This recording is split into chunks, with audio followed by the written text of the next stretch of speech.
Concealed carry should be simple, right? You throw on a gun and holster, you practice a little, maybe you even get some training, and you're good, right?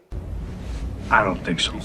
What if you're in a situation where you're not sure if you can use your gun? What if you're dealing with someone who wants to have a fist fight and they don't have a weapon? What if it's just an angry drunk who wants to get in your face? Oh, well, okay.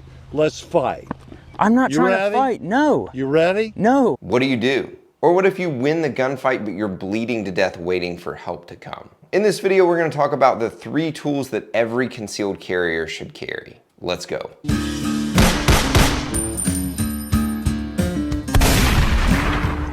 What is up, guys? Will Workman here with Workman Protection, here to give you the skills, the tools, and the mindset to protect yourself and your family. Don't forget to hit the like and subscribe button down below so that we can get this content past the algorithm. When you hear terms like concealed carry or self-defense, your mind probably jumps straight to carrying a gun. A gun is by far the best tool for defense against a deadly threat. But there are plenty of times when you cannot and should not use a gun. Actually, the majority of the time, another tool is a better answer. So what are the 3 other tools that you need to carry every day? Be sure to stick around to the end because the last one is one that I've used 5 times. Holy crap! To avoid an attack before it starts, the best tool is a flashlight. Now, a flashlight is perfect when it's dark or getting dark and you need to see to decide if someone is a threat or not. If you see someone lurking in the shadows, then you can light them up and ruin their element of surprise. Being prepared for an attack, I don't know, like, surprise! Because a bright flashlight is blinding, it instinctively makes the person put their hands up and shield their eyes. This makes it really easy to see if they have a weapon in their hands or not. If you're dealing with an angry drunk or somebody under the influence of drugs, it can not only be disorienting, but it can actually be painful and make them decide they'd rather walk away. The one that I'm carrying right now is the Streamlight Wedge XT, and this one is 500 lumens, so it's pretty stinking bright.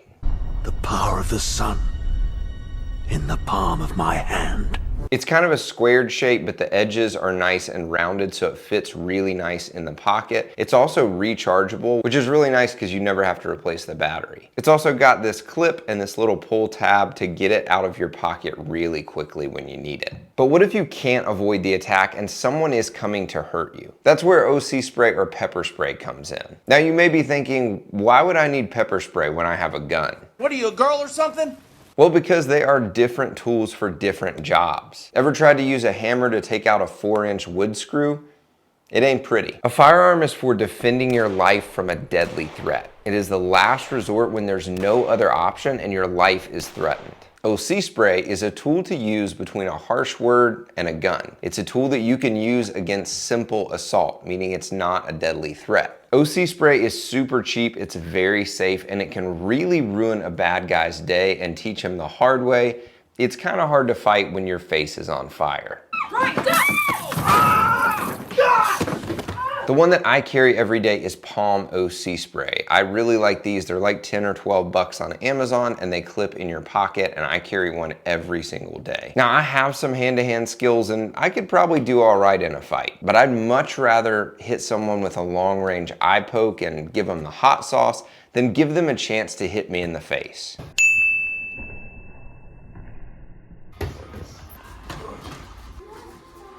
Ow! Oh, ow!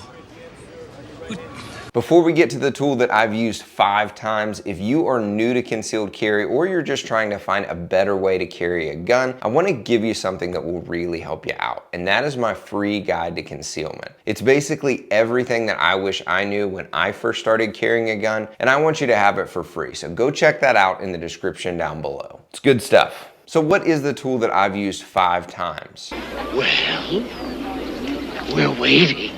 A trauma kit. A trauma kit is an individual first aid kit to deal with life-threatening bleeding. Medical emergencies are much more likely than gunfights, and if you're in a gunfight, then there's a good chance there'll be some medical emergencies to go along with it. They're kind of a 2-for-1 deal. If you're ever in a gunfight, there's no guarantee that you will survive unscathed. Even if you win, there's a good chance that you or innocent bystanders could be hit. If you have to deal with life-threatening bleeding, you need to have a trauma kit close by and you need to know how to use it. This could determine whether you live or you die. I typically carry mine in my ankle trauma kit from Mountainman Medical. This is really nice because it goes on my ankle and it stays with me all the time. But if you're not willing to carry one on your body, then at least have one in your car. They make these small Yellowstone kits that are great to just have on hand in your trunk. I'll put my affiliate link in the description. I've had to use my trauma kit on 5 different occasions. Twice on car wrecks, once on a hiking accident, once when an elderly man fell and busted his head open at our church, and once for an injury in my martial arts gym. Some people just go too hard. Calm down, Hunter. Self-protection is about so much more than just carrying a gun. It's about having the right tools, the skills, and the mindset to protect yourself and your family. What other tools do you carry every day? Let me know in the comments down below. If you gained value from this video, then don't forget to like and subscribe down below, and check out my other content if you're into all things concealed carry. And until next time, be alert, stand firm in your faith, be strong, be courageous, and let all that you do be done in love. Thanks for watching, and I'll see you next time.